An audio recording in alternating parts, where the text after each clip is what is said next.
किसी भी लोकतंत्र के लिए बोलने की आज़ादी और प्रेस की आज़ादी ये दोनों बहुत अहम होते हैं।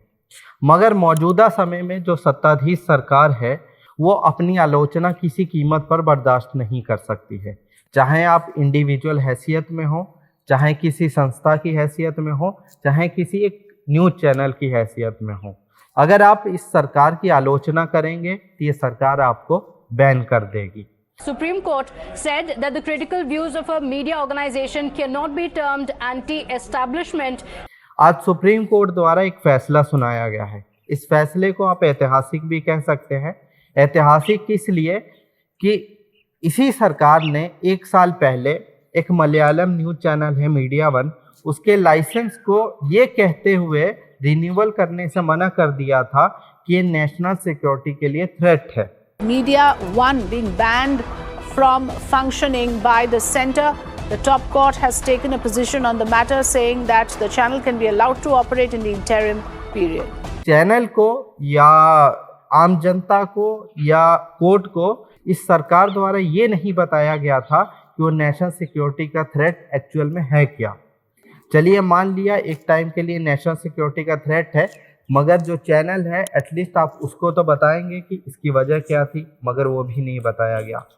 ये वही सरकार है जिस पर हमेशा से आरोप लगते रहे हैं कि मीडिया को अपने लिए सेटल करता है, ये मीडिया को गोदी मीडिया में तब्दील करता है। ऐसे हजारों आरोप है। आप देखते भी होंगे कि इस वक्त मेन स्ट्रीम जो मीडिया है वो पूरी तरीके से सरकार के कंट्रोल में है। सरकार की आलोचना करने वाले मीडिया की गिनती बहुत कम रह चुकी है। इस पर भी बैन लगाने की एक बड़ी वजह, मीडिया वन के बैन की एक बड़ी वजह यही रही है। ये खुले तौर पर सरकार की आलोचक चैनल रहा है, सरकार की नीतियों की आलोचना करता था।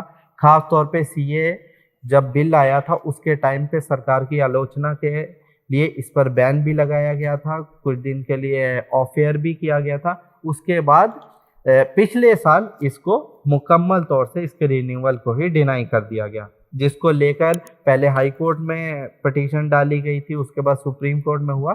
तो सुप्रीम कोर्ट ने पिछले साल ही इस पर स्टे ऑर्डर दे दिया था कि ये चैनल अपना कामकाज चालू रख सकता है। Critical views of a media organization can't be termed anti-establishment is what the Chief Justice has said, and said the centre can't claim absolute immunity against investigative reports. आज मुकम्मल तौर पर बहुत सख्त टिप्पणियां करते हुए सुप्रीम कोर्ट ने इसके पूरे बैन को हटा दिया है और सरकार को ये कहा है, खास तौर पर सूचना और प्रसारण मंत्रालय को, कि 28 दिन के भीतर इनका लाइसेंस रिन्यू किया जाए। अब यहाँ पर 2-3 चीज़ें आप ध्यान से देखिए। एक सबसे बड़ी चीज़, क्या सरकार की आलोचना इस देश में काबिले बर्दाश्त नहीं है, खास तौर पे उस वक्त जब आप मीडिया चैनल की हैसियत में हो।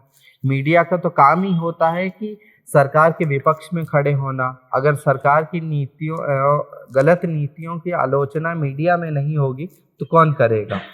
दूसरी जो सबसे अहम इम्पोर्टेंट चीज़ है कि सरकार नेशनल सिक्योरिटी के नाम पर अक्सर अपने नागरिकों की बोलने की आज़ादी को या उनके अधिकारों के हनन करने की कोशिश करती है। ये पहला मामला नहीं, ऐसे और भी ढेरों मामले हमको देखने को मिल जाएंगे।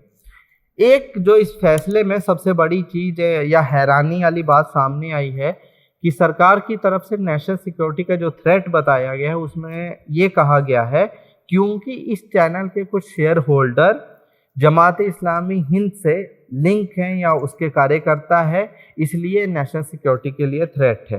कोर्ट ने इस पर टिप्पणी करते हुए कहा गया है कि जमात इस्लामी एक कोई बैंड ऑर्गेनाइजेशन नहीं है।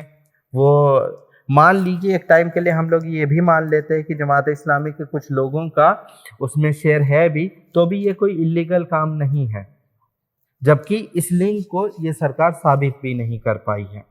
अब यहाँ पर सवाल ये उठता है कि इस देश में मुसलमानों की एक बड़ी सामाजिक संस्था जमात इस्लामी को आप नेशनल सिक्योरिटी के लिए थ्रेट बताकर एक किसी न्यूज़ चैनल को बैन कर रहे हो, ये अपने आप में बहुत सारे सवालों को उत्पन्न करता है।